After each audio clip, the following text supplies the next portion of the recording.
मित्रांनो, शालिनी भक्तिसागरमध्ये तुमचे मनपूर्वक स्वागत आहे। तर मित्रांनो, आज आपण या व्हिडिओच्या माध्यमाने ऐकणार आहोत गणेश पुराण। पवित्र गणेश पुराण हे तुम्हाला कुठेच ऐकायला मिळणार नाही। 18 पुराणांमध्ये सर्वात श्रेष्ठ असे हे गणेश पुराण, ज्याच्या पदरी खूप काही जन्माचं पुण्य आहे त्यांनाच हे गणेश पुराण ऐकायला मिळेल। सहजासहजी गणेश पुराण कोणालाच ऐकायला मिळणार नाही। या गणपती बाप्पाला 21 नावांनी, दुर्वा, शमीपत्र, तीळ, तांदूळने 21 नावांनी गणपती बाप्पाला दररोज दुर्वा अर्पण करा। याच्याने मनातल्या सर्व इच्छा कामना पूर्ण होतात। मागच्या व्हिडिओमध्ये आपण ऐकलं दिवोदासाला गणेश लोक कसा प्राप्त झाला आणि काशीमध्ये कुठले कुठले लोक देवता विराजमान झालेले आहेत। आपण बऱ्याच काही अशा कथा आतापर्यंत आपण खूप काही गणेश पुराण ऐकून घेतलं आणि तुम्ही पण आपल्या गावाच्या कमेंट्स सांगितल्याप्रमाणे बऱ्याच काही गावांच्या कमेंट्स आल्या, त्याबद्दल धन्यवाद, थँक्स। अशाच माझा आत्मविश्वास वाढवत राहा। आता आपण नरांतक विनायकावर का धावला त्याची कथा आपण ऐकणार आहोत। आता नरांतकाला खूप आश्चर्य काहीतरी वाटत होतं की आपण सैन्यांबरोबर कालपुरुषाने काय करावं काय नाही, अशा बऱ्याच काही कथा आपल्या पुढच्या व्हिडिओमध्ये म्हणजे आता याच व्हिडिओच्याद्वारे आपण पुढे होऊया। त्या अगोदर कोणी चॅनलला नवीन आलं असेल तर लाल बटनवर सबस्क्राईब करा, ऑलवर क्लिक करा, जास्तीत जास्त जणांना शेअर करा। कुठून कोणत्या गावाहून तुम्ही माझा हा व्हिडिओ ऐकत आहोत आपल्या गावाची कमेंट्स नक्की करा। शालिनी भक्तिसागर कथा ते पण माझंच चॅनल आहे, सेकंड चॅनल आहे। त्या चॅनलवर पण उपाय, छोटे मोठे कथा, छोटे उपाय वगैरे या छोटे मंत्र चालू असतात। त्या चॅनलला पण सबस्क्राईब करा। आणि हे शालिनी भक्तिसागर गणेश पुराण व्हॉट्सॲपला, इंस्टाग्राम, फेसबुकवर शेअर करा 10 जणांना, नाही तर आपला ग्रुप मिळवून जो फॅमिली सर्कल राहतो त्याच्यात पण जर ही लिंक टाकून दिली तर ते पण छान गणेश पुराण श्रवण करतील आणि त्या गणेश पुराणाचा लाभाचं पुण्य तुम्हाला मिळेल। तर आपण आता गणेश पुराणाला सुरुवात करूया। श्री गणेशाय नमो नमः 21 नावांचं पठण करूया। बऱ्याच काही जणांना आठवण झाली असतील, वारंवार खूप वेळा माझे बोलले गेले हे 21 नाव पठण केल्याने आपल्याला गणपतीचे 1000 नावं केल्याचे, जप केल्याचे पुण्यफळाची प्राप्ती होते। 21 नाव सुमुख, एकदंत, कपिल, गजकर्ण, लंबोदर, विकट, विघ्नविनाशक, विनायक, धूम्रकेतु, भालचंद्र, गणाध्यक्ष, गजानन, गणंजय, गणपती, हेरंब, धरणीधर, महागणपती, यक्ष, वरद, श्रीप्रसादन, अमोघ सिद्धी, विनायक, धूम्रकेतु, भालचंद्र, अमित, मंत्र, चिंतामणी, विधी, सुमंगल, बीज, आशापूरक, वरद, शिव, कश्यपनंद, वाचसिद्धी, दोंडी विनायक, दुर्वा विनायक, चंडी विनायक, देहली गणपतीये नमो नमः। दुर्वा, शमीपत्र, तीळ, तांदूळ असे घेऊन हातात एक या नावाचं स्मरण करायचं। मी बोलते, माझ्या मागे बोलून गणपती बाप्पाला एका प्लेटमध्ये पायाजवळ अर्पण केलं तरी सुद्धा संपूर्ण तुम्हाला 1000 नावं गणपतीचे जप केल्याचे पुण्यफळाची प्राप्ती होईल। मनातल्या सर्व इच्छा कामना पूर्ण होतील। ज्या पाहिजे असेल तुम्हाला त्या इच्छा कामना पूर्ण होतील। एक तेलाचा दिवा, एक तुपाचा दिवा, एक पाण्याची बाटली, 2 अगरबत्ती, 2 अगरबत्तीतली रक्षा थोडी त्या पाण्याच्या बाटलीत घाला। दिवा लावलेला असेल देव्हाऱ्यात, तेलाचा तुपाचा दिवा लावून घ्या व्हिडिओ लावण्याच्या अगोदर आणि अगरबत्तीतली थोडी रक्षा त्या पाण्यात टाका। ते पाणी, आपले मुलं अभ्यास करत नाही, चिडचिड करत असतील, नेगेटिव्ह ऊर्जा घरात असेल, कटकट चालू असेल, वास्तुदोष, पितृदोष, काही दोष असतील तर नवग्रह दोष ते सुद्धा दूर होतील। व्यापारात लाभ होत नाही आहे, दुकान चालत नाही आहे, कोणी व्यक्ती आजारी असेल, रोगी असेल, आर्थिक अडचण होत असेल, इकडे पैसा आला आणि इकडे जातो, अंग दुखत असेल, डोके जड झाले असेल, आजारी व्यक्तीला सर्व उपायांवर, सर्व इलाजांवर रामबाण पाणी हे तीर्थ गणेश पुराणाचं दररोज बाटली ठेवा। अर्धी बाटली संपली पण अर्धी बाटली पहिल्या दिवसाची राहू द्यायची, दररोज त्याच्यात थोडं ॲड करायचे। रोजचे 10 दिवसाचं पाणी, पवित्र गणेश पुराणाचं, अष्टविनायकाच्या कथांचं हे पाणी घर बसल्या तुम्हाला अष्टविनायक ऐकायला मिळत आहे आणि अष्टविनायकाच्या पुण्यफळाची तीर्थाची तुम्हाला प्राप्ती होत आहे।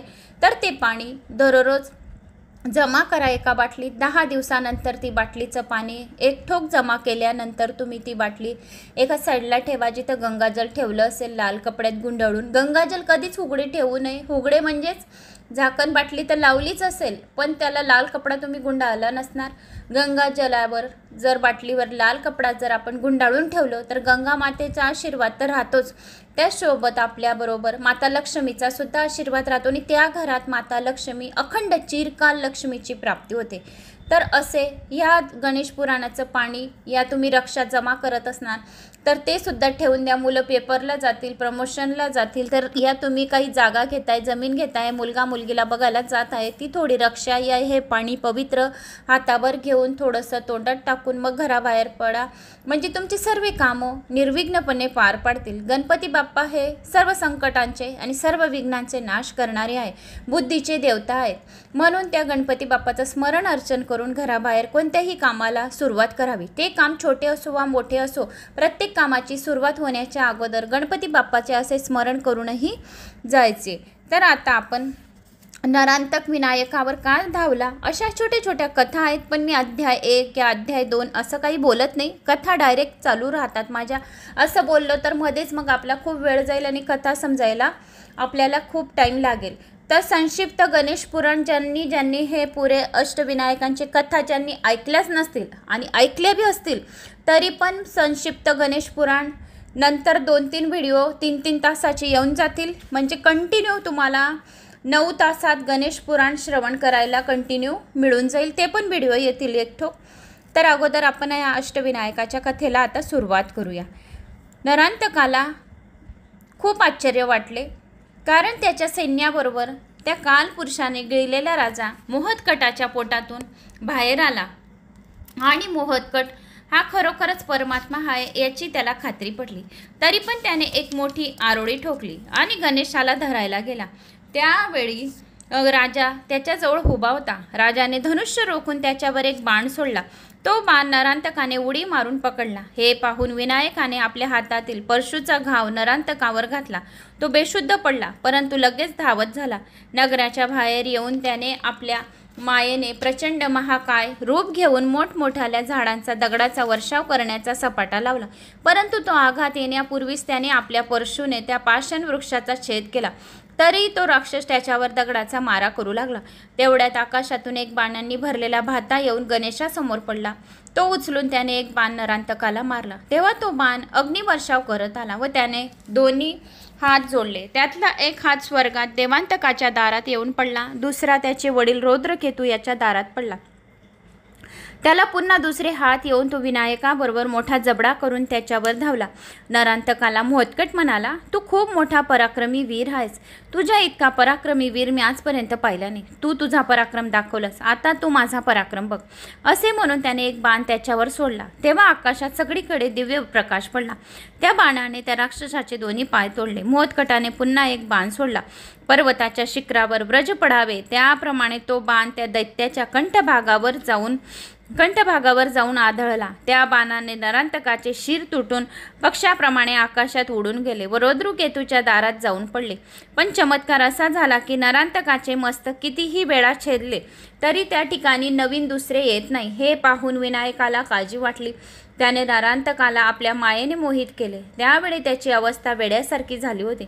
आपल्या समोर जे बालक म्हणजे मोहदकट आहे तो स्त्री आहे की पुरुष आहे, देव आहे की दानव आहे की माता आहे की पिता आहे, जड आहे किंवा चेतन आहे हेच त्याला समजेना। अखेर विनायकाने विराट रूप धारण केले, त्याला कीटकाप्रमाणे चिरडून टाकले। त्यांचा अंत झाला। स्वर्गातून देवांनी विनायकावर पुष्पवृष्टी केली। काशी राजाने व प्रजेने विनायकाची स्तुती केली। विनायक मोहदकट म्हणजे साक्षात गजाननच आहे हे सर्वांना माहिती होते, म्हणून सर्व देवांनी त्यांच्यावर पुष्पवृष्टी केली। देवांतकांचा पिता रौद्रकेतू व माता शारदा अंगणामध्ये बसले होते। त्याच्या समोर अचानक त्याच्या मुलाचे मस्तक येऊन पडले। आपल्या मुलाचे शिर पाहून त्यांना खूप दुःख झाले। त्यांनी आपल्या दुसऱ्या मुलाला देवांतकाला बोलवून दाखवले। ते बघून तोही अति दुःखी झाला. त्या रागाच्या भरात त्याने प्रतिज्ञा केली, त्या बालकाला मोदकटाला मी जाऊन केळीच्या कोंबाप्रमाणे खुडून टाकीन, त्याच वेळेस की माझ्या भावाचे क्रियाक्रम करीन. असे बोलून त्याने एक मोठी गर्जना केली आणि आपल्या सैन्यासह आकाशात उड्डाण केले. उड्डाण करतेवेळी काशीराजाच्या नगरापाशी आले. त्यांनी त्या नगराला घेरले. ही बातमी काशीराजाच्या नगररक्षकांनी त्याला जाऊन सांगितली आणि मग काशीराजाला देवांतकांचा वेढा आपल्या नगराला पडलेला आहे हे कळताच भीती वाटू लागली. तो मोदकटाला म्हणाला, विनायका, तू जसे आतापर्यंत आमचे सर्वांचे रक्षण केलेस तसे आताही कर. त्यावेळी विनायकाने आपले बालरूप सोडून प्रचंड महाकाय रूप धारण केले आणि सिद्धीला सांगितले की 7 सख्या व खूप सैन्य निर्माण कर. विनायकाची आज्ञा पाळून सिद्धीने अनिमा, गरिमा, महिमा, लदिमा, प्राप्ती, प्राकम्य, वशिता आणि इशिता या सिद्धी उत्पन्न करून खूप सैन्य तयार केले. ते सैन्य घेऊन विनायक देवांतकाशी युद्ध करायला गेला. दोघांची घनघोर लढाई झाली. रक्ताचा सडा पडला. खूप राक्षस सैन्य मारले गेले. पण राक्षसाचे जेवढे सैन्य मरत होते त्यांचा गुरु त्यांना पुन्हा जिवंत करीत होता. हे पाहून विनायकाने इशिता नावाच्या आपल्या सिद्धीला रागाद्वारे कृत्या उत्पन्न केली आणि ती शुक्राचार्यावर सोडली. त्या कृत्याने शुक्राचार्यांना उचलून बर्बर देशात टाकले. कलांतक हा देवांतकाचा सेनापती होता. कलांतकाने प्राकम्य सिद्धीचा पराभव केला. त्यावेळी वशिता नावाच्या सिद्धीने एका पर्वताच्या शिखर उचलून कलांतकाच्या डोक्यात मारून त्याला ठार केले. त्यावेळी मुसलभल व भनिमान हे दोघे राक्षस पुन्हा प्राकम्य सिद्धी शुद्ध करण्यासाठी पुढे आले. त्यावेळी इशिता व इतर सिद्धींनी मिळून त्या 3 व इतरही राक्षसांना ठार केले. अशा रीतीने आपल्या सैन्याचा पराभव होत आहे हे देवांतकाने पाहिले. तो हातात एक खडक घेऊन देव सैन्यात घुसला आणि जो समोर येईल त्याला मारू लागला. हे बघून देव सैनिक घाबरले. वाट दिसेल तिकडे ते पडू लागले. तेव्हा सर्व सिद्धींनी एकत्र येऊन देवांतकावर वृक्ष व पाषाणाचा वर्षाव केला, पण काही उपयोग झाला नाही. त्याने सर्वांना पराभूत केले. तेव्हा बुद्धी नावाची सिद्धी विनायकाला म्हणाली, देवा, मला तू आज्ञा दे, म्हणजे मी त्या राक्षसाला माझा पराक्रम दाखवते. विनायकाला खूप आनंद झाला. विनायकाने बुद्धीला आज्ञा दिली. आज्ञा मिळताच बुद्धीने मोठी गर्जना केली. त्याबरोबर तिच्या तोंडून एक मोठी प्रचंड शक्ती निघाली. ती देवांतकावर चालून जाऊ लागली. देवांतकाने त्या शक्तीवर असंख्य बाण सोडले, परंतु ते सर्व बाण त्या शक्तीने गिळून टाकले. अखेर ते राक्षस बाण सोडून कंटाळला आणि पळू लागला. तेव्हा शक्ती त्याला म्हणाली, हे विनायका, मी आता खूप थकले आहे. तुझ्या शत्रूला मी तुझ्या स्वाधीन करत आहे. आता मला विश्रांतीची अत्यंत गरज आहे. त्यावर विनायक तिला म्हणाला, तुला विश्रांती घ्यायची असेल तर माझ्या विराट रूपात घे. असे त्या दोघांचे बोलणे चालू असताना देवांत हळूच पळून जाऊ लागला. देवांत युद्धभूमीवर पळून आपल्या पित्याकडे आला. खाली मान घालून त्याच्यासमोर उभा राहिला. रुद्रकेतूने आपल्या मुलाला एवढे अपमानित होण्याचे कारण विचारले. तेव्हा त्याने युद्धाची सर्व हकीकत सांगितली. काही हरकत नाही देवांतका, तू काही काळजी करू नकोस. मी तुला भगवान शंकराचा एक महामंत्र देतो. तू त्याचा जप कर आणि शंकराला प्रसन्न करून घे. रुद्ररूपाने सांगितल्याप्रमाणे त्या दोघांनी एकांत स्थळी जाऊन होम पेटवला. त्यात हवन करीत ते मंत्र जपू लागले. विधीपूर्वक हवन संपल्यावर रुद्रकेतूने आपला पुत्र देवांतकाला त्या होमकुंडात बळी दिले. नंतर शंकर प्रसन्न झाल्यावर त्याने देवांतकाला पुनश्च जिवंत केले. दुसऱ्या दिवशी त्या कुंडातून एक काळा कुळकुळीत घोडा बाहेर आला. त्या घोड्यावर सवार होऊन तो पुन्हा लढण्यासाठी देवसैन्यात आला. त्या घोड्याच्या किंकाळण्यानेच कितीतरी देव जागीच मेले. कितीतरी जण त्याच्या टोचेखाली चिरडून गेले. देवांताचा हा प्रलय बघून बाकीचे देवसैन्य घाबरले आणि विनायकाजवळ आले. विनायकासमोर देवांत आला. तेव्हा विनायक म्हणाला, देवांता, तू खूप माजला आहेस रे. तुझी बुद्धी भ्रष्ट झाली आहे असे वाटते. आता तुझा मृत्यू जवळ आला आहे. एवढे बोलून मोदकटाने त्याच्यावर एक बाण सोडला. तेव्हा देवांतकाने एक प्रतिबाण सोडून मधल्यामध्ये तो बाण तोडला आणि दुसरा एक बाण विनायकावर सोडला. पण विनायकाने एका हुंकारानेच त्याचा नायनाट केला. मग गजाननाने एक बाण सोडून त्याचा मुकुट व दुसऱ्या एका बाणाने त्याची कुंडले जमिनीवर पाडली. नंतर आणखी 2 बाण त्याच्या खांद्याचा भेद करून त्याच्या मस्तकात रोवला. देवांतकाने 2 बाण घेतल्याने त्यावर मौनशास्त्राची स्थापना करून त्या दोन्ही बाणांपैकी एक सिद्धीच्या सैन्यात सोडला आणि एक विनायकाच्या जवळ येऊन पडला. तेव्हा त्या सर्वांना मूर्छा आली आणि हे बघून त्या दैत्यांना खूप आनंद झाला. पुढील यश मिळवण्यासाठी होम हवन करण्याचा त्याने विचार केला. त्याने प्रथम भूमीची शुद्धी केली. त्या ठिकाणी त्रिकोणी कुंड तयार केले. त्यात अग्नी पेटवून अभिचार कर्मास आरंभ केला. अग्नीसमोर तो नग्न बसला. मांसखंड्याचे सहस्र आहुती देऊन पूर्ण आहुती दिली. तेव्हा तो यज्ञकुंडातून एक कृत्या बाहेर आली आणि म्हणाली, हे देवांतका, मी मांस खाऊन तृप्त झाले आहे. आता तुला घाबरण्याचे काहीच कारण नाही. त्यावर देवांतकाने त्या कृत्याची षोडोपचारे पूजा केली. नंतर त्याने वस्त्र घातली. तो तिच्या मांडीवर जाऊन बसला. मग ती कृत्या त्याच्यासह आकाशातून भ्रमण करू लागली. इकडे सर्व देवसैन्यांना विनायकाला मोह पडला होता. त्यासाठी राजाने मनोभावे प्रार्थना केल्यावर सर्वांना मोहातून जाग आली. मोहातून जागे झाल्यावर ते पुन्हा युद्धाला उभे राहिले. त्याने एक बाणावर घंटाश्र व दुसऱ्या बाणावर खगाक्षराचा प्रयोग केला. त्यातला एक बाण आपल्या सैन्यात सोडला आणि दुसरा बाण राक्षसाच्या सैन्यावर सोडला. त्यावेळी देवसैन्यात घंटानाद होऊन आणि युद्धास तयार झाले. मग दुसऱ्या बाणाने हजारो पक्षी निर्माण होऊन त्यांनी राक्षसी मायेचा नाश केला. देवांतकाने आपल्या मायेचा काहीच परिणाम होत नाही असे पाहून धनुष्यबाण हाती घेतले आणि तो विनायकाशी युद्ध करू लागला. त्याने हजारो बाण सोडले, पण विनायकाने त्या बाणांना मध्येच तोडून टाकले. त्यामुळे देवांतकाला खूप राग आला. त्याने अभिचाराने तयार केलेली कृत्या विनायकावर सोडली. त्यावेळी सिद्धी पुढे आली. त्या दोघींचे युद्ध सुरू झाले. सिद्धीने तिच्या झिंज्या धरल्या, पण ती कृत्या मोठ्या युक्तीने तिच्या हातातून सुटली. त्यामुळे सिद्धीला राग आला. ती चवताळून देवांतकावर धावून गेली. विजय होत नाही म्हणून रुद्रकेतून आसुरी मायाने मायावी आदिती निर्माण केली आणि राक्षसाला बरोबर युद्धभूमीवर पाठवली. राक्षस आदितीची निंदा करू लागले. विनायकाबरोबर तिचीही विटंबना करू लागले. म्हणून ती मायावी आदिती म्हणाली, मी तुझी आई असता हे राक्षस माझी विटंबना करतात. तुला याचे काहीच वाटत नाही. असा बघत काय उभा राहिलास? तिचे बोलणे ऐकून गणपतीला खरे वाटले. तो खूप दुःखी झाला. तेवढ्यात आकाशवाणी झाली, ही आसुरी माया आहे. तुझी आई तिकडे आश्रमात सुखरूप आहे. हे ऐकून विनायक भानावर आला. शंकराने देवांतकाला काय वर दिला हे आठवून याला दिवस रात्र नसताना म्हणजे उषकाली मारायचे आहे हे त्याला दिसले. म्हणून दुसऱ्या दिवशी उषकाली तो युद्धात शुद्ध झाला. देवांतकाच्या समोर विनायक अचानक आलेला पाहून त्याला आश्चर्य वाटले. त्याला विचार करण्यास थोडाही अवसर न देता विनायकाने त्याला उचलले आणि आपल्या मांडीवर बसवले. नंतर त्याला वराचे स्मरण करायला सांगितले. त्याचवेळी विनायकाच्या त्या राक्षसाने रागाने एक दात धरून जोरात तोडला. त्या दातासह तो दैत्य जमिनीवर आदळला. त्याबरोबर विनायकाने त्याच्या हातातील दात काढला आणि त्याच्या मस्तकावर त्याच दाताने जोराने प्रहार केला आणि त्यामुळे देवांतकाच्या मस्तकाचा अगदी चेंदामेंदा झाला. देवांतकाचा अंत.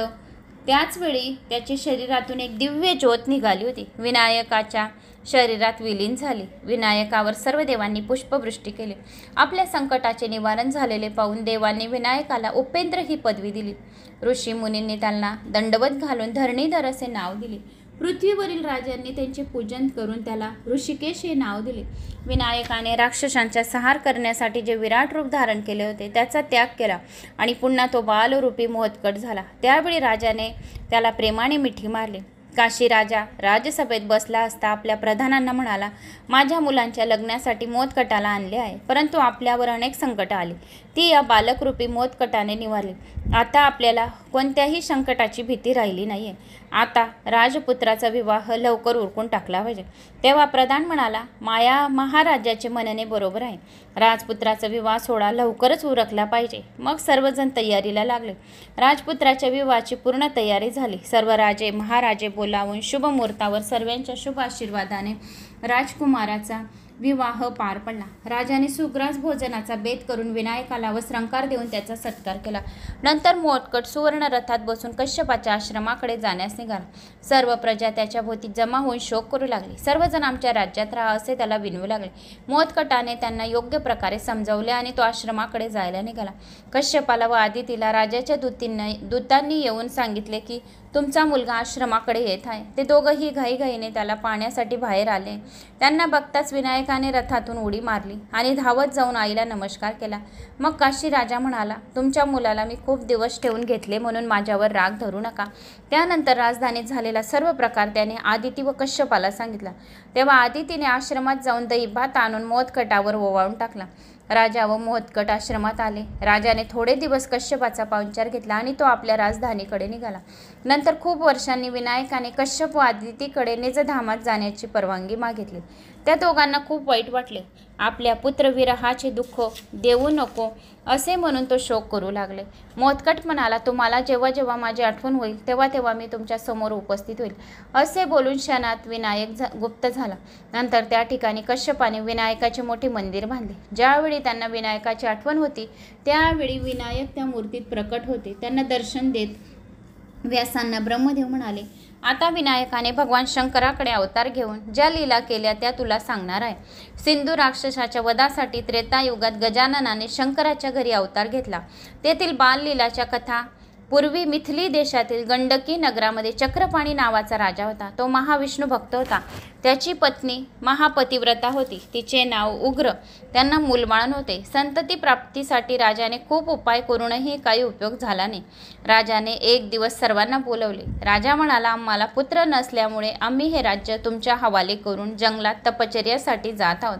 त्यामुळे जरी आमचा जन्म सार्थकी लागेल असे वाटते. राजा बोलत असताना शौनक ऋषी त्या ठिकाणी आले.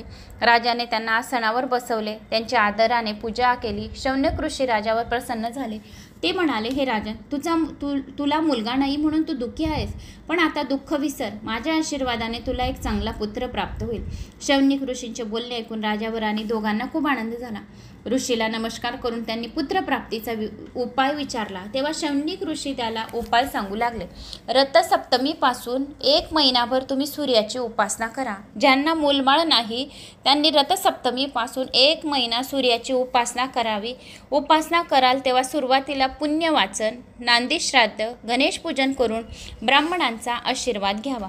नंतर सुवर्णाच्या कलशावर रवी मंडळाची प्रतिष्ठापना करावी. रक्तचंदन व तांबड्या फुलासह देवांचे षोडोपचारे पूजन करावे.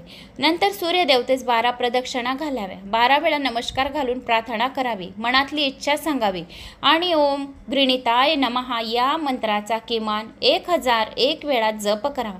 अशा प्रकारे नित्यक्रमाने हे व्रत पूर्ण केले असता तुम्हाला पुत्रप्राप्ती होईल. ओम गृणीताय नमः हा मंत्र राज आहे सूर्याचा, म्हणून या मंत्राने मान प्रतिष्ठा वाढते, धनधान्यामध्ये वृद्धी होते आणि मनातल्या इच्छा पूर्ण व्हायला मदत होते. पुत्रप्राप्तीसाठी ओम गृणीताय नमः या मंत्राचा जप करावा. शौनक ऋषींनी सांगितल्याप्रमाणे राजा राणीने व्रत आरंभ केला. एक दिवस रात्री राणी झोपला असताना तिला स्वप्नात सूर्यनारायण चक्रपाणी राजाचे रूप घेऊन तिच्या जवळ आला. तिला त्याच्यापासून गर्भ राहिला. दुसऱ्या दिवशी राणीने राजाला ही गोष्ट सांगितली. तेव्हा ती म्हणाली, ब्रह्मचर्याचा भंग झाला आहे, मग पुढे हे व्रत करायचे का? त्यावर राजा म्हणाला, काही काळजी करण्याचं कारण नाही, कारण आपल्याला सूर्यनारायण प्रसन्न झाले आहेत. आता आपल्याला पुत्र होणारच आहे. उग्र राणी गरोदर होती, परंतु तिला त्या गर्भाचा तेजोदाह सहन होईना, म्हणून तिने तो गर्भ समुद्रामध्ये नेऊन टाकून दिला. त्यावेळी त्या गर्भापासून एक तेजस्वी बालक तयार झाले. समुद्राने ब्राह्मणाचे रूप घेतले आणि तो बालक घेऊन चक्रपाणी राजाकडे आला आणि म्हणाला, हे राजन, तुझ्या राणीने हा गर्भ समुद्रात टाकला होता, त्याच्यापासून हा बालक तयार झालाय.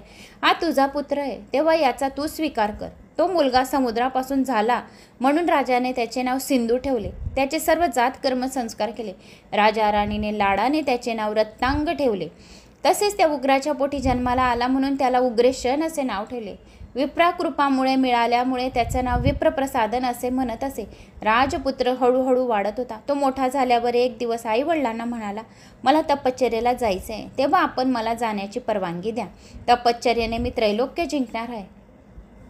राजाने त्याला तपश्चर्या करण्याची परवानगी दिली. तो जंगलात गेला. तेथे तो एका पायाच्या अंगठ्यावर उभा राहून सूर्याकडे हात करून शुक्राचार्याकडून प्राप्त केलेल्या मंत्राचा जप करत 2000 वर्ष एका पायाच्या अंगठ्यावर उभा राहिला. त्याचे हे तप बघून सूर्यनारायण प्रसन्न झाले. ते त्याच्यावर समोर येऊन प्रकट झाले आणि म्हणाले, वत्सा बालका, तुला काय वर मागायचा आहे तो वर माग. त्यावर सिंधू म्हणाला, हे सूर्यदेवा, मला अमरत्व प्राप्त पाहिजे आहे. त्यावर सूर्यनारायण म्हणाला, जो जन्माला येतो तो कधीतरी मरतोच. मृत्यू अटल सत्य आहे. तुला सध्या असलेले देवयोनी, मनुष्य, श्रापदे, नाग यांच्यापासून दिवसा, रात्री, पहाटे, संध्याकाळ समयी तुला मृत्यू येणार नाही. मी तुला असा वर देतो. मी तुला अमृत भोजन देतो. जोपर्यंत ते अमृत तुझ्या शरीरात असेल तोपर्यंत तुला मरण नाही. असे म्हणून सूर्यनारायण अंतर्धान पावले आणि त्याला सिंधू घरी आला. त्याला तरी पण मनुष्य, श्रापदे, नाग, देवयोनी यांच्यापासून म्हणजे त्याला भय नाही आहे. रात्री, पहाटे, संध्याकाळी तुला मृत्यू येणार नाही असे सूर्यनारायणाने सांगितले. मग सिंधू परत आल्यावर राजाने त्याचा राज्याभिषेक केला. नंतर राजा आणि राणी दोघंही तपश्चर्येला अरण्यात निघून गेले. राज्य मिळाल्यावर सिंधू दैत्याने सर्व सैन्य एकत्र केले. तो लढाईला निघाला. एक राज्य करून त्याने सर्व पृथ्वी जिंकून घेतली. त्याचा पराक्रम बघून अनेक दैत्य त्याच्या सैन्यात सामील झाले. पृथ्वी जिंकून झाल्यावर त्याने इंद्रलोक, विष्णुलोक, ब्रह्मलोक इत्यादी लोक जिंकण्याचा विचार केला. त्याने सैन्य जमवले. इंद्राच्या अमरावतीवर तो चालून गेला. अमरावतीचा विध्वंस लुटालाट करण्याची त्याने आपल्या सैन्याला आज्ञा दिली. आज्ञेचे पालन करीत सिंधूचे सैन्य पुढे चालले होते. ही बातमी इंद्राला कळाली. तो आपल्या ऐरावतावर हत्तीवर बसून सिंधू दैत्यावर आला. त्यावेळी सिंधू इंद्राच्या हत्तीवर धावला. ऐरावताचे 4 दात त्याने आपल्या हाताने वाकडे करून हत्तीला जमिनीवर लोळवले आणि इंद्रास पकडले. इंद्राने घाबरून सूक्ष्म रूप घेतले आणि सिंधूच्या हातून निसटून त्या विष्णूकडे गेला. घडलेला प्रकार त्याने विष्णूला सांगितला. विष्णूने इंद्राची सर्व हकीकत ऐकल्यावर सिंधूला अमरावतीतून घालवायचे ठरवले. विष्णू गरुडावर बसून अमरावतीमध्ये आला. हे समजल्यावर दैत्य सैन्याने देवसैन्यावर हल्ला केला. त्याच्यावर प्रचंड शस्त्रवृष्टी केली. सर्व देव घाबरून इकडे तिकडे पडू लागले. आपले सैन्य घाबरून सैरावैरा पडत आहे हे पाहून विष्णूने सुदर्शन चक्र दैत्यावर सोडले. सुदर्शन चक्राने दैत्यसेनाला ठार केले. कितीतरी जणांची मुंडकी उडवली. हजारो सैन्य मरून पडले. हे पाहून चंड मुंड महाराक्षस विष्णूवर धावून आले. विष्णूने आपला गदा प्रहाराने चंड व मुंडासह सर्व राक्षस सैन्यांना मागे पिटाळले. आता आपला पराभव निश्चित आहे हे जाणून सिंधू दैत्य रागाने देवसैन्यात शिरला. सिंधू देवसैन्यात शिरला आणि त्याने पहिल्यांदा इंद्राला एका जोराच्या थपटेने खाली पाडले. नंतर इंद्राप्रमाणेच कुबेर, वरुण, यम यांची अवस्था केली. विष्णूचे चक्र त्यांच्या हातून काढून घेतले आणि विष्णूच्या डोक्यावर जोराचा प्रहार केला. विष्णूची गदा त्याने आपल्या दाताने चावून त्याचे चूर्ण केले. त्याचा हा पराक्रम पाहून विष्णू त्याला प्रसन्न झाला व म्हणाला, मी तुझ्या पराक्रमाने संतुष्ट झालो आहो. तुला पाहिजे तो वर माग. तेव्हा सिंधू म्हणाला, तू युद्ध सोडून माझ्या गंडकी नावाच्या नगरात जाऊन राहा. विष्णूने तसेच केले. त्यामुळे युद्ध तात्काळ संपले. नंतर सिंधूने कैलास व सत्यलोकावर स्वारी करून तेही जिंकून घेतले. त्या ठिकाणाच्या व्यवस्थेसाठी त्याने आपले अधिकारी नेमेल आणि तो आपल्या गंडकी नगरात परतला. विष्णू आणि इतर देवांना नगराबाहेर न जाण्याची त्याने ताकीद दिली. सर्व राज्यभर त्याने दवंडी पिटवली की कोणीही देव, गायी किंवा ब्राह्मण यांची पूजा न करता फक्त माझीच पूजा करा. सिंधूच्या बंदावासातून आपली सुटका कशी होईल याचे विचार सर्व देव एकत्र येऊन करत होते. परमेश्वराला शरण जाऊन त्यांची प्रार्थना केली. तो प्रसन्न झाला. आपली सुटका करेल. ब्रह्मदेवाच्या सांगण्यावर बृहस्पती म्हणाला, ब्रह्मदेवाचे बरोबर आहे आणि आपण विनायकाला शरण जाऊ. तो आपल्यावर प्रसन्न होईल. इथून आपली सुटका करेल. सिंहावर आरूढ असलेली गणेशाची मातीची मूर्ती करून देवांनी ती एका मंडपामध्ये स्थापन केली. त्याची षोडोपचारे पूजा केली. त्यावेळी ते मूर्तीमध्ये अत्यंत दैत्यपान तेज निर्माण झाले. हळूहळू तो तेजोवलय कमी होऊन त्यात विनायक प्रकटला आणि तो म्हणाला, तुम्हाला सिंधू दैत्याने त्रास दिला आहे हे मला माहिती आहे. त्या दैत्याचा नाश करून मी लवकरच नवीन धर्म स्थापनेसाठी देवी पार्वतीच्या पोटी जन्म घेणार आहे. तुम्हाला एक सांगतो की कृतयुगात मी विनायक नावाने प्रसिद्ध होईल. त्या त्रेतायुगात मयुरेश्वर नाव धारण करेल. तर द्वापारयुगात गजानन असे लोक मला म्हणतील आणि कलयुगात माझे धूम्रकेतू असे नाव असेल. जो कोणी मला मयुरेश्वराय नमः या मंत्राचा जप करेल त्या भक्तांच्या मी सर्व कामना पूर्ण होतील. जो कोणी गजाननाय नमः या मंत्राचा सतत जप करेल त्याला बुद्धी आणि ज्ञानाची प्राप्ती करेल. जो कोणी धूम्रकेतुये नमः या मंत्राचा जप करेल त्याला सर्व सिद्ध प्राप्त होईल. त्याला धन, धान्य, यश, कीर्ती, मान, सन्मान सर्व काही प्राप्त करेल असे गजाननाने सांगितले.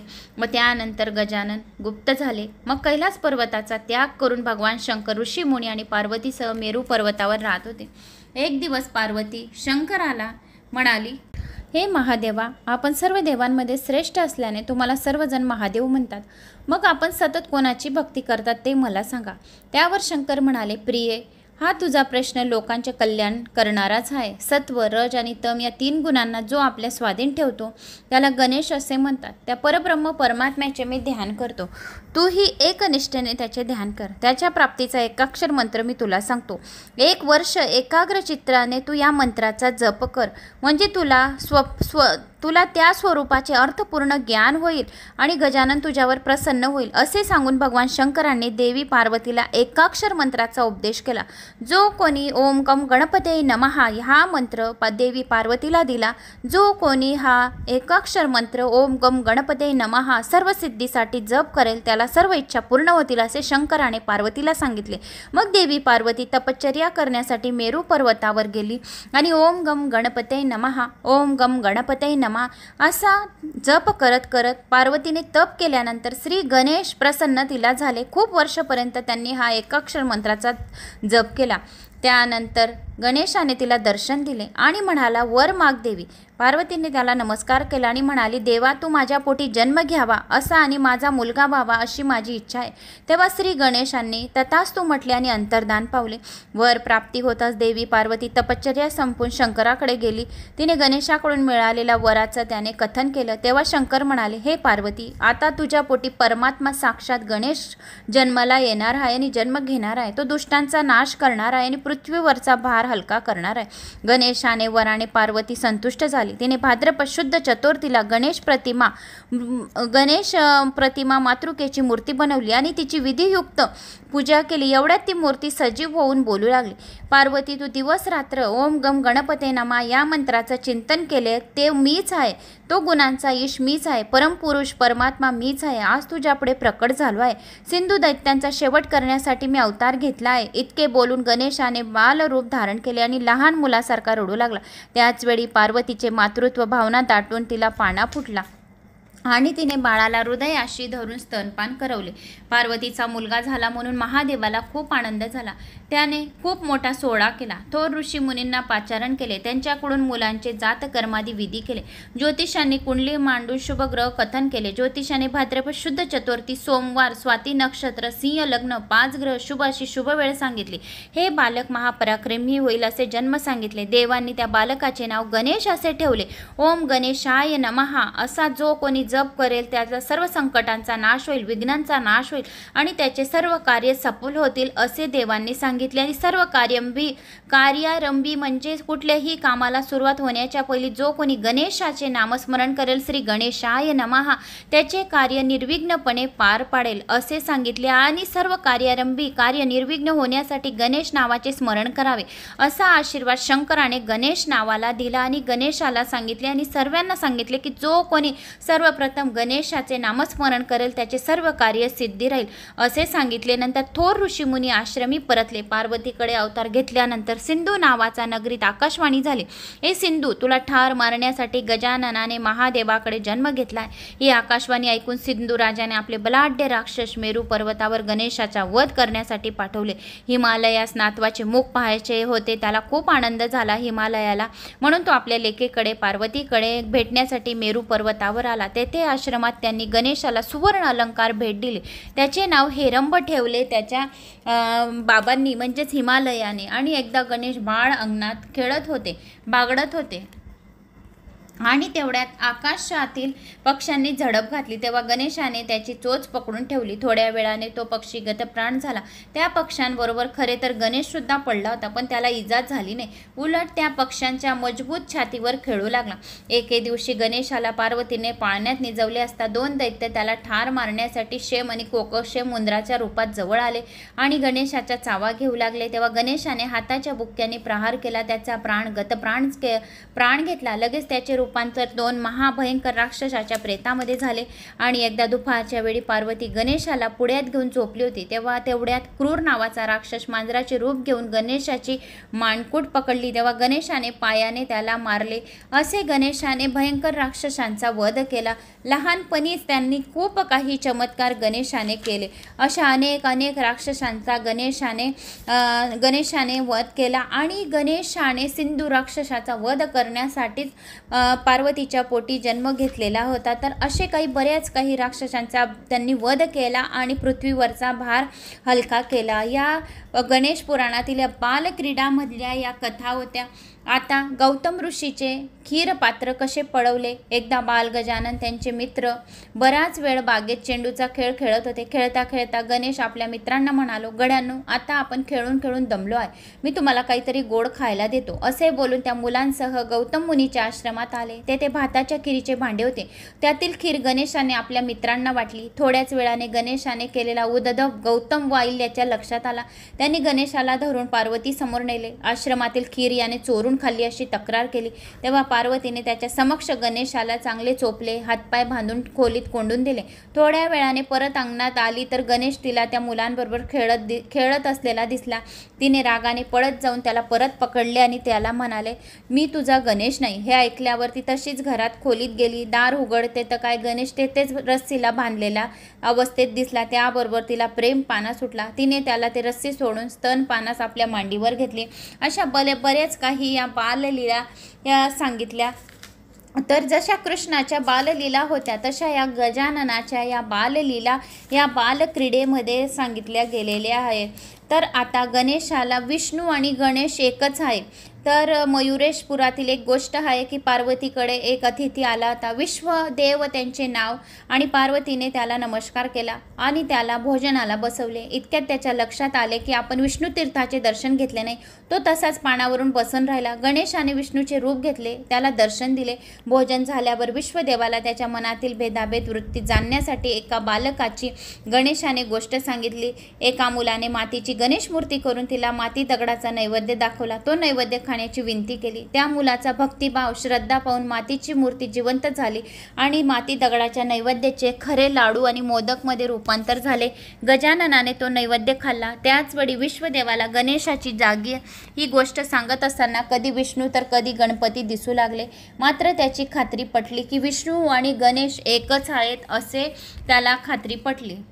तर आता गणपतीने जो जन्म घेतलेला होता पार्वती मातेच्या पोटी, तर सिंधू दैत्यांचा नाश करण्यासाठी, सिंधू दैत्यांचा वध करण्यासाठी जो जन्म घेतला होता, तर त्याची आता आपण कथा ऐकूया. कोणी चॅनलला नवीन आलं असेल तर लाल बटनवर सबस्क्राईब करा, ऑलवर क्लिक करा, जास्तीत जास्त जणांना शेअर करा.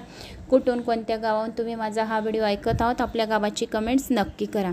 आता नंदी निघाला आहे शिष्टाईला. श्री गणेशाय नमो नमः. वक्रतुंड महाकाय सूर्यकोटी समप्रभ निर्विघ्नं कुरु मे देव सर्वकार्येषु सर्वदा. नंदी निघाला शिष्टाईला. सारी मंडळी नगरापासून 4 कोसांवर आली आणि तेथेच त्यांनी तळ ठोकला. तेव्हा गणेश महादेवाला म्हणाला, पिताजी, प्रथम आपण सिंधू दैत्याकडे शिष्टाईसाठी दूत पाठवू. समेट झाला तर बघू. त्याप्रमाणे पुष्पदंत, वीरभद्र, शृंगी यांच्यापैकी कोणाला पाठवावे असे महादेवाला प्रश्न पडला. शेवटी गंभीर वृत्तीच्या नंदीला गंडकी नगरात शिष्टाई करण्यास पाठवण्याचे ठरवले. नंदी मोठ्या ऐटीत निघाला. द्वारपाल नंदीला घेऊन सिंधू दैत्य राजाच्या राजसभेत आला, पण नंदीकडे कोणीच लक्ष दिले नाही. शेवटी नंदी सिंधू राजाला म्हणाला, मी कामधेनूचा पुत्र नंदी, शंकराचे वाहन, महादेव पुत्र गणेशाने मला इथे पाठवले आहे. तू बंदिवान केलेल्या सर्व देवांना मुक्त कर, असा गणेशाचा तुला निरोप आहे. त्यातच तुझे कल्याण आहे. हे ऐकून सिंधू राजाचा संतापून म्हणाला, जा रे, मी नाही तुझ्या शंकराला आणि गणेशाला घाबरत. तू दूत आहेस म्हणून गप्प बसतो, नाही तर तुलाच नागराला जुंपले असते. नंदीने परोपरीने समजावूनही सिंधू राजाने ऐकले नाही.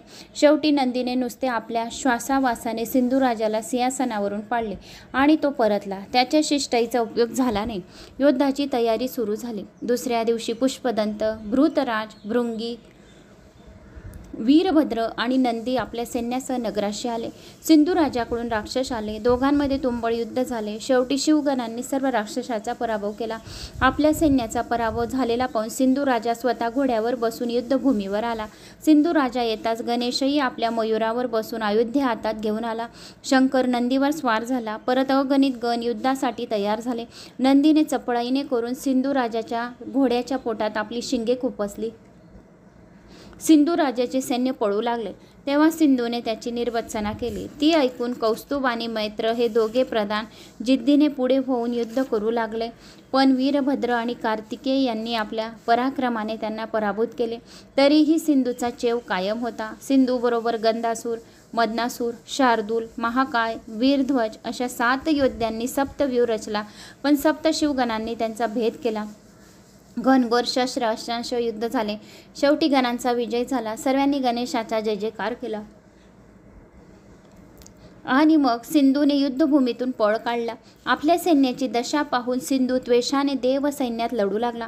त्याने वीरभद्राची शेंडी धरून त्याला युद्धभूमीवर लोळवले. पुष्पदंताच्या पोटात तलवार खुपसली. लंबकर्णाची मान कापली. श्यामदाच्या डोक्यावर तलवारीने प्रहार केला. सोमदंताला लाथेने तुडवले. भगाचे पोट फाडले. दावलानाचे मस्तक उडवले. पंचननाची पाठ मोडली. शिवगणाची ही त्रेता पाहून गणेशाने त्यांचा हात तोडला. तरीही तो दुसऱ्या हातात तलवार घेऊन धावला असता त्याला सर्वत्र गणेशच दिसू लागला. जिकडे तिकडे गणेश आणि गणेशच तो भांबावला. अखेर त्याने युद्धभूमीतून पळ काढला.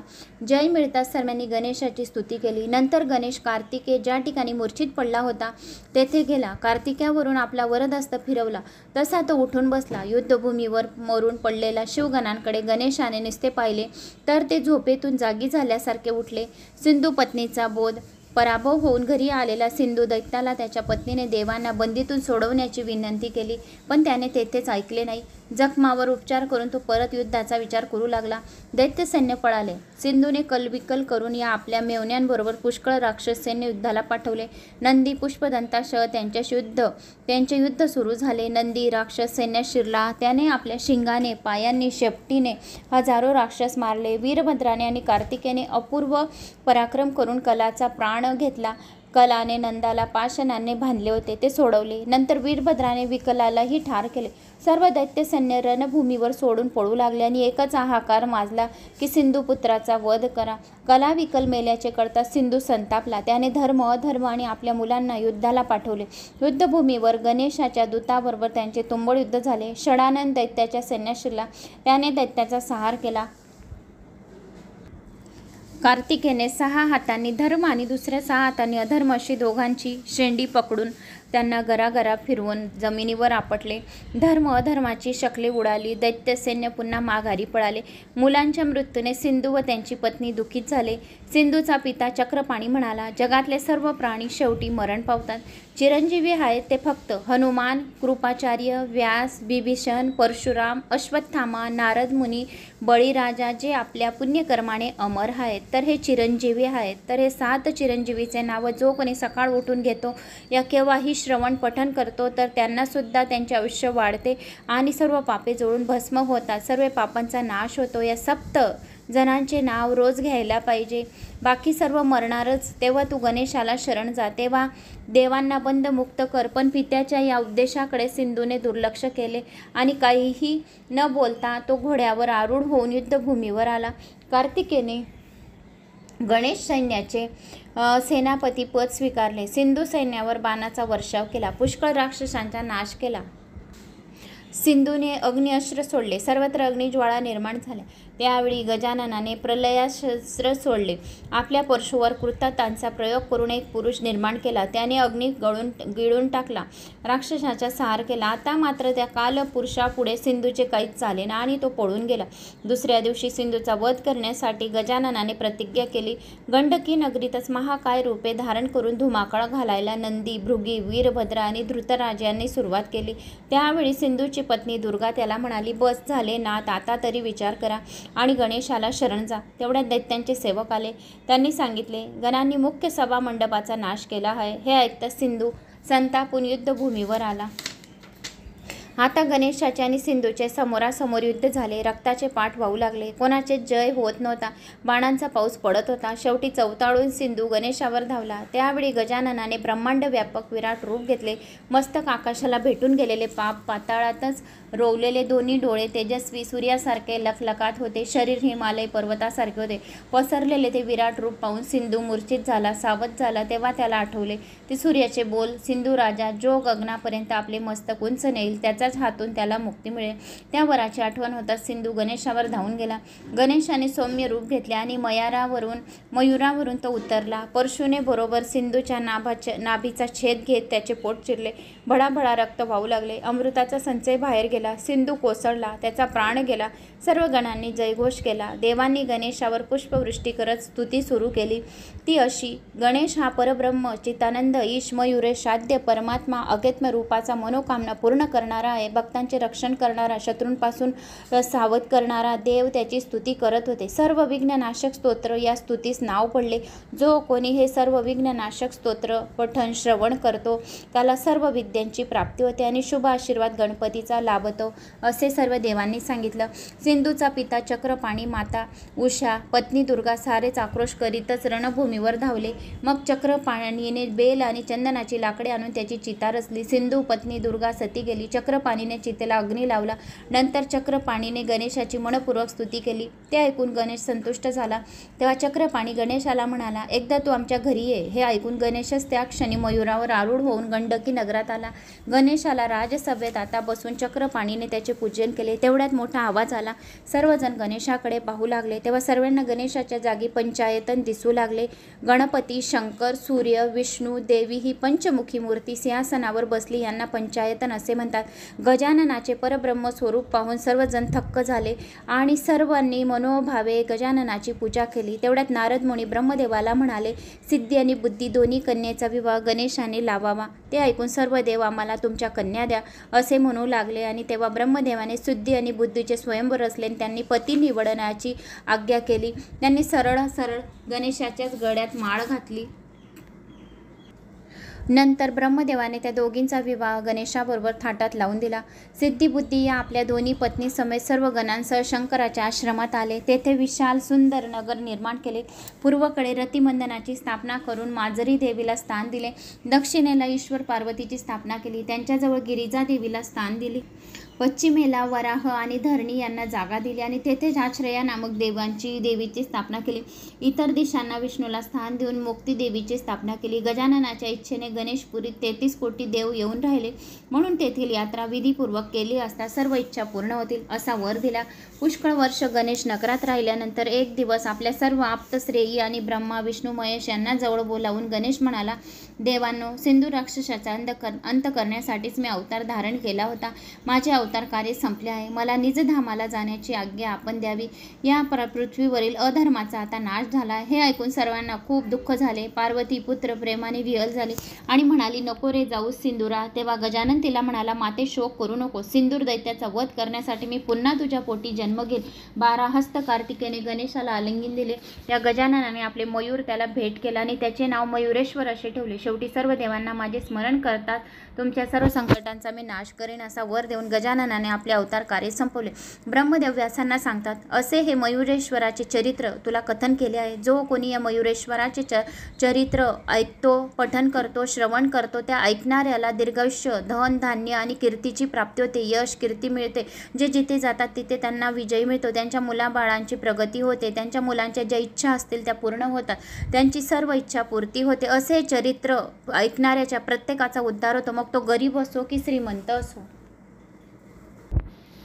आता ब्रह्मदेवाला व्यासांनी विचारले, ब्रह्मदेवा, गजाननाने त्रेतायुगातील मयुरेश्वर नाव धारण करून केलेल्या लीला आपण मला सांगितल्या, परंतु द्वापर युगामध्ये गजानन नाव त्याला कसे पडले पण आणि मूषक वाहन कसे प्राप्त झाले ते मला सांगा. त्यावर ब्रह्मदेव म्हणाला, एकदा ब्रह्मदेव सत्यलोकी झोपले असता भगवान शंकर त्यांना भेटायला आले. त्यांनी ब्रह्मदेवाला झोपेतून उठवले. ब्रह्मदेव जागे होताच त्यांनी एक मोठी जांभई दिली. त्याबरोबर त्यांच्या मुखातून एक सुंदर बालक निघून खाली जमिनीवर पडले. शंकर तेथून गेल्यावर त्या बालकाला ब्रह्मदेवाने उचलले आणि विचारले, तू कोण आहेस? त्यावर ते बालक म्हणाले, हे तात, तुमच्या जांबाईपासून मी उत्पन्न झालो म्हणजे तुमचा मुलगाच की मी यापुढे काय करावे आणि आपण ते मला सांगा. बालकाला ब्रह्मदेव म्हणाले, मुला, तू या त्रिभुवनात पाहिजे तिथे संचार कर, परंतु ज्यांना ज्यांना आलिंगन देशील ती जागीच मरण पावतील. तेव्हा तुला कोणापासूनही भीती नाही. तुझा देह तांबडा आहे म्हणून तुला सिंदूर नावाने सारे ओळखतील. त्यावर सिंदूर ब्रह्मदेवाला म्हणाला, तुम्ही जो वर दिला त्याचा अनुभव घेण्यासाठी प्रथम मी तुम्हास आलिंगन देतो. तेव्हा ब्रह्मदेव संतापून म्हणाले, मी तुला वर दिला म्हणून तू माजला आहेस. तू राक्षस हो.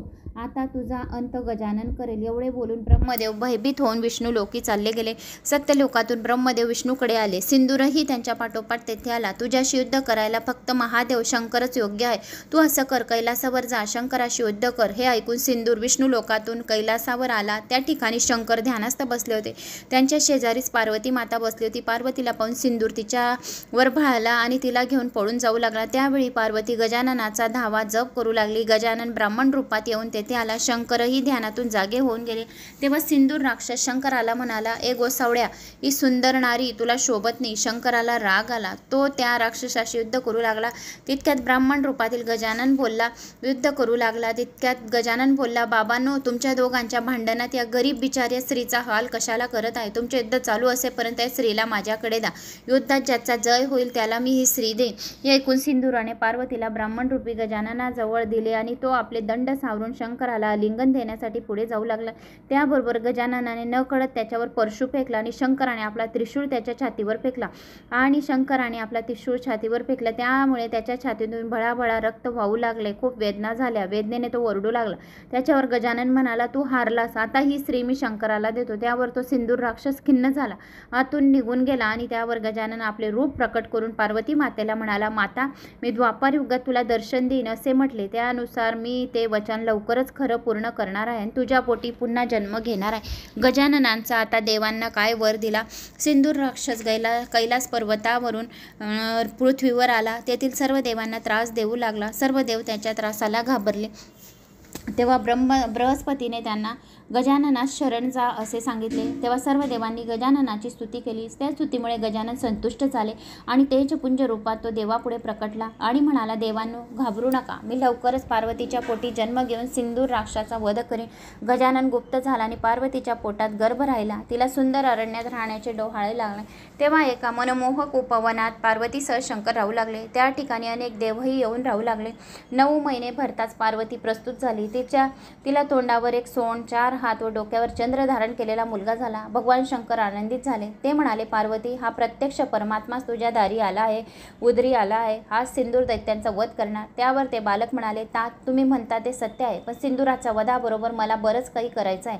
लोकांमध्ये असलेला अज्ञान, अंधकार दूर करायचा आहे. सर्वत्र ज्ञान प्रसार करायचा आहे. सर्वांना सद्बुद्धी प्रवृत्तीकडे वळवायचे आहे.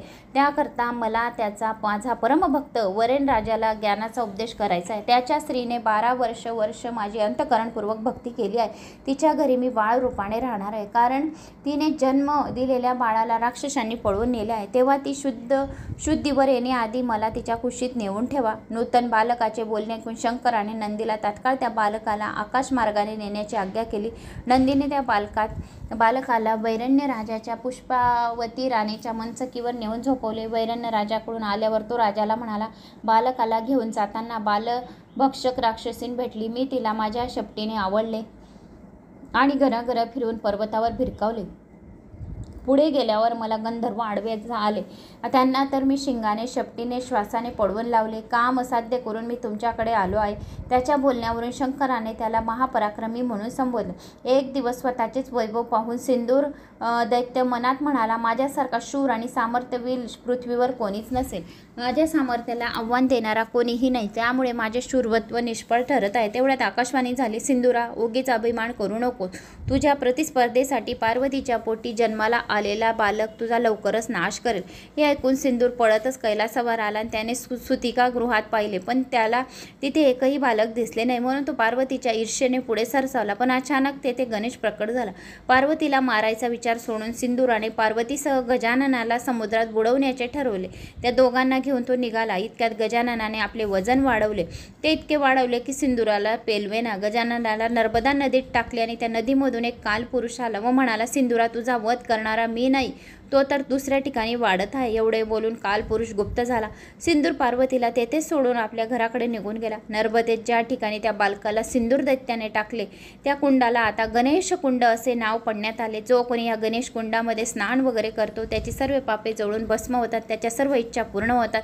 जो मनुष्याला रोग असेल या काही लागण लागली असेल रोगाची, तर त्याने गणेश कुंडामध्ये स्नान करावे, म्हणजे त्याची रोगाची लागण ठीक होईल, असे स्वतः गणेशाने सांगितले. ज्या ठिकाणी रक्त पडले होते त्या ठिकाणी दगड तांबडे झाले आहेत, म्हणून त्याला नर्मदेतील गणपती नाव रूढ झाले आहे. पुष्पावती राणी जेव्हा सावध झाली तेव्हा आपल्या कुशीत 4 हात 1 सोंड असलेले बालक तिने पाहिले. राणीने घाबरून राजाला सांगितले. राजाने प्रधान पंडितांना बोलावले आणि ते म्हणाले, तेव्हा पंडित म्हणाले, त्या बालकाला घरात ठेवणे अशुभ आहे असे सांगितले. राजाने विचार केला आणि शिपायांना सांगून त्या बालकाला जंगलात सोडून दिले. त्या जंगलात पराशर ऋषींचा आश्रम होता.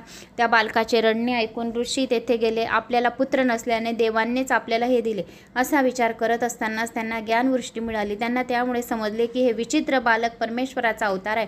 त्यांनी लगबगीने उचलून त्याला आश्रमात आणले आणि आपल्या पत्नीकडे दिले.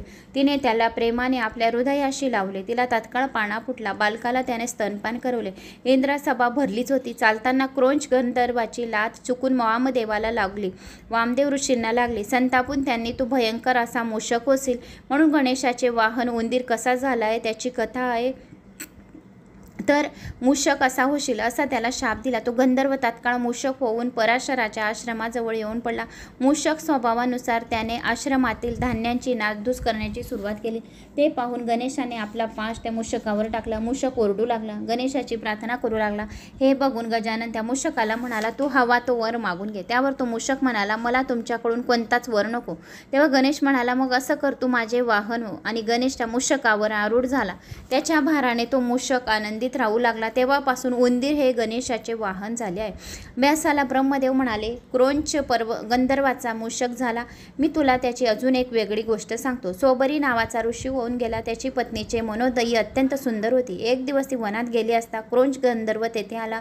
मनोमयीच्या रूपाला भाळून गेला. तिचा हात धरला आणि साध्वी त्याला शाप न देता उपदेश करू लागली. दरम्यान सोबरी ऋषी तेथे आले. आपली पत्नी जवळ गंधर्वला पाहून तो संतावला. त्याचा संताप पाहून क्रोचाने त्याची क्षमा मागितली. तेव्हा सोबरी ऋषी त्याला म्हणाले, मी आश्रमात नसता माझ्या पत्नीशी लागटपणा करणारा नीच तू कोण आहेस? तू उंदराच्या जन्माला जाऊन लोकांच्या दृष्टीआड राहून चोरून मारूनच आपला उदरनिर्वाह करेल. त्या शापाने गंधर्व मूषक होऊन पराशराच्या आश्रमात येऊन पडला. एक दिवस पराशरांना गणेश म्हणाला, तात, ज्या कार्यासाठी मी अवतार घेतला आहे ते कार्य करण्याची वेळ समीप येऊन ठेपली आहे. यज्ञादी कर्म सिंदुराने बंद पाडली आहेत. सर्वत्र अधर्म वाढला आहे. तेव्हा मला आता सिंदुराचा वध करायलाच हवा. हे ऐकून पराशर आनंदित झाले आणि त्यांनी गणेशाला शुभ आशीर्वाद दिला. नंतर गणेशाने आपली अयोध्ये घेऊन मूषकावर स्वार होऊन प्रचंड गर्जना करीत सिंदुराकडे आला. त्या गर्जनेने सिंदुरासूर मूर्छित पडला. सावध झाल्यावर त्याने आपली सेवकांना ही गर्जना कोणी केली याचा शोध घेण्याची आज्ञा केली. सेवक शोधाशोध घेत नगराच्या उत्तर वशीकडे जाऊन आले. त्याने बालक रूपातील गणेश दिसला. त्यांनी त्याला विचारले, हे बालक, गगनभेदी गर्जनाला करणारा तू कोण आहेस? तरी हे ऐकून गणेश म्हणाला, मी परमात्मा आहे. तुमच्या त्या दुष्ट राजाचा वध करण्यासाठी आलो आहे. हे तुमच्या धण्याला जाऊन सांगा. तसेच ते धावतच सिंदुरापाशी आले. त्यांनी सारे वृत्त त्याला सांगितले. ते ऐकून सिंदूरही युद्ध करण्यास सज्ज होऊन गणेश समोर उभा राहिला. गणेशाने सिंदुराला मारण्यासाठी विराट रूप धारण केले. त्याच्या आकाशा एवढा प्रचंड देह, अनंत हस्त, तेजस्वी डोळे, विशाल मुख, पाताळाच्याही खाली गेलेले पाय पाहून सिंदूर त्यास भ्याला, पण लगेचच सावरून आपल्या हातातली खड्गांनी त्यावर गणेशावर प्रहार केला. गणेशाने त्याला सहज उचलून आपल्या बगलेत धरून जोरात दाबले. सिंदुराचा लाल रंग गणेशाच्या शरीरात उतरून तोही सिंदुराप्रमाणे लाल झाला. तेव्हापासून सिंदूर वर्ण, सिंदूर प्रिय असे नावे गणेशाला पडली आणि गणेशाला सिंदूर जास्त आवडू लागला. आणि मग नंतर गतप्राण झाला. त्याचा श्वास दाबल्यामुळे तो गतप्राण झाला. तेव्हा देवांनी गणेशाचा जय जयकार केला. नंतर त्यास भेटायला आलेल्या अनेक राजांच्या वरण्यात राजाही होता. त्याने गणेश आपला पुत्र आहे हे ओळखले. अज्ञानाने झालेल्या चुकीबद्दल गणेशाची क्षमा मागितली. त्यावर गणेश म्हणाला, हे राजा, तू व तुझ्या पत्नीने पूर्वजन्मी पुष्कळ तपश्चर्या करून मला प्रसन्न करून घेतले होते. तुम्हाला वर मागा, कोणता मागायचा आहे? आमच्या पोटी तू जन्म घ्यावा असा वर माझ्याकडे मागितला. त्याप्रमाणे तुमच्या पोटी मी जन्म घेतला, पण तुमचे दुर्दैव्य, माझे अवतार कार्य संपले आहे. तेव्हा मी स्वस्थानाकडे आता जाणार आहे. हे ऐकून राजा म्हणाला, हे गणेशा, आम्हालाही आता या जन्म मरण्याचा वीट आलेला आहे. आता आम्हाला यातून मोक्ष मिळवावा एवढी आमची इच्छा आहे. व्यासांना ब्रह्मदेव म्हणाले, गणेशाने वरण्य राजाला जो उपदेश केला होता तिलाच गणेश गीता असे म्हणतात. गणेश गीताच्या वचनाने आणि श्रवणाने इष्ट अशी फळे प्राप्त होतात. गणेश गीतेत सांख्यतत्वाचा सारांश आहे. कर्मयोग शिकवला आहे, ज्ञान शिकवले आहे, विज्ञान शिकवले आहे, संन्यास, योगवृद्धी, योगवती, बुद्धियोग आणि उपासना अनेक गोष्टी सविस्तर कथन केलेले आहे. आपल्या विराट रूपाचे दर्शन घडवलेले गणेशाने वरण्य राजाला ऐहिक जीवनाचा आणि अध्यात्मनाचा उपदेश करून त्यांना मोक्षप्राप्ती घडवली आहे. गणेशाने केलेला हा पूर्ण उपदेश गणेश गीता या नावाने जगामध्ये सुप्रसिद्ध राहील.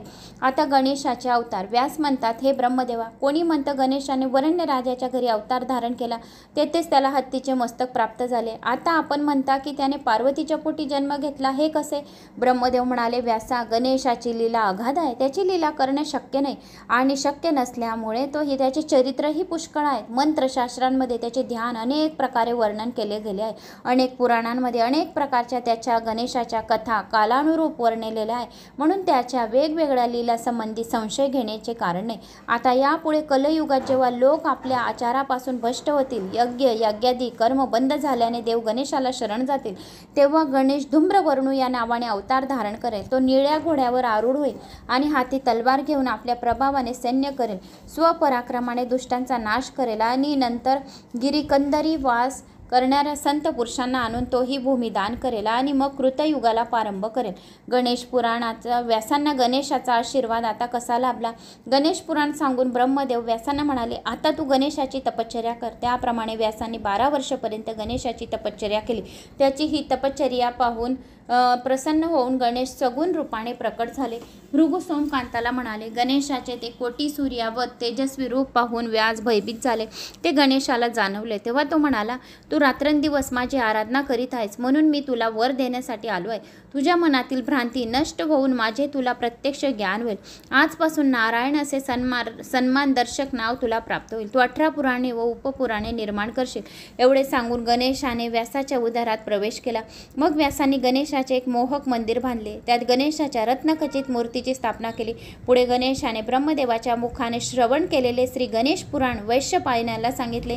वैश्यपायनाने ते भूलोकात लोककल्याणासाठी सांगितले आणि मग भूलोकात मी तुम्हाला सर्वांसाठी सांगत आहे. आता शौनतिकांना सूत सांगतात, राजा सोमकांत राजाने पुराण श्रवणाला बसल्यापासून त्याला प्राप्त झालेले पुण्य ते उदक रूपाने आम्रवृक्षाच्या राखेवर त्याने टाकले. जे श्रवण केले होते सोमकांत राजाला खूपच व्याधी आदी झालेल्या त्या पहिल्या व्हिडिओमध्ये सांगितलं होतं.